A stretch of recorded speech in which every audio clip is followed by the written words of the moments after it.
তামারহাটে গঙ্গাধর নদীতে নৌকা দুর্ঘটনায় আজ 3 দিন পরেও উদ্ধার হয়নি দুই ছাত্রের দেহ। আজ তৃতীয় দিন গঙ্গাধর নদীতে জনগণের উদ্ধার অভিযান অব্যাহত। পঞ্চম শ্রেণীর ছাত্রী মফিদা খাতুন এবং উচ্চ মাধ্যমিক বিদ্যালয়ের দ্বিতীয় বর্ষের ছাত্র শাহ আলমের এখনো কোনো খোঁজ পাওয়া যায়নি।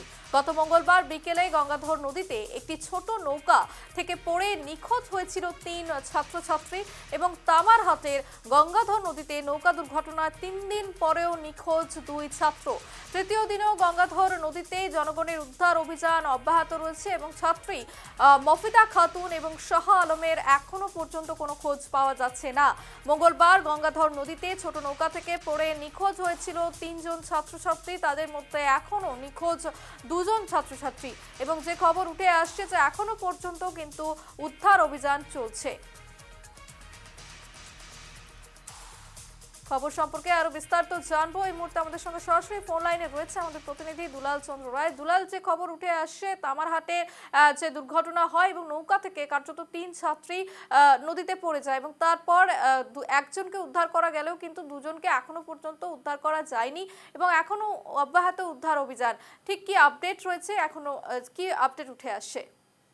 রূপালী, একটা কথা এখানে বলতে হবে যে গত মঙ্গলবার সন্ধ্যার সময় শকুনচড়া তামারহাট থানা শকুনচড়া গ্রামের প্রায় 22টি ছেলে মেয়ে, সবাই স্কুলের ছেলে মেয়ে ছিল। ওনারা নাইবেলির ঘরে খতম পড়ানোর জন্য, ধর্মীয় একটা কামের জন্য ওরা গেছিল গঙ্গাধর নদী পার হয়ে।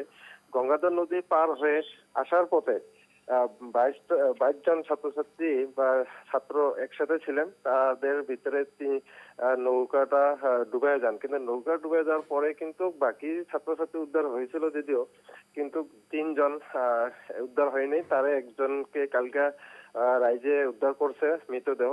এখন পর্যন্ত কিন্তু শাহ আলম, যিনি কলেজের দ্বিতীয় বর্ষের ছাত্র হায়ার সেকেন্ডারি, আর একজন পঞ্চম শ্রেণীর ছাত্রী মফিদা, এই দুজনকে কিন্তু এখন পর্যন্ত উদ্ধার করতে পারেন নাই। আর এসডিআরএফ, আরক্ষী, পুলিশ এরা যদিও অভিযান রাখছেন কিন্তু পারেন নাই। তারপরে কিন্তু আজকে সেই অনুরূপ ধরনের কিন্তু গাঁয়ের যেগুলি রাইড ছিল বা গাঁয়ের যেগুলি সাধারণ জনতা ছিল, ওরা কিন্তু আজকে গঙ্গাধর নদীতে নেমে পড়েছে। বিভিন্ন ধরনের জাল নিয়েছে, রশি নিয়েছে, যাতে মৃতদেহ দুটা যাতে উদ্ধার করতে পারে। কিন্তু এখনো দেখা গেছে যে এটাকে নিয়ে কিন্তু এক প্রকার অঞ্চলটাতে কিন্তু বা ওই অঞ্চলে কিন্তু এক উত্তেজনা বিরাজ করছে। আর তারপরেও কিন্তু রাত্রে ধুবড়ী জেলার ডিসি নবদ্বীপ পাঠক ভুক্তভোগীদের বাড়িতে এসেছিল, পরিবারের সাথে কথা বলছে।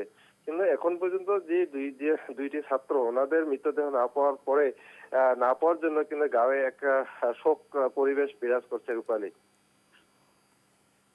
বেশ দুলাল, আপাতত ধন্যবাদ।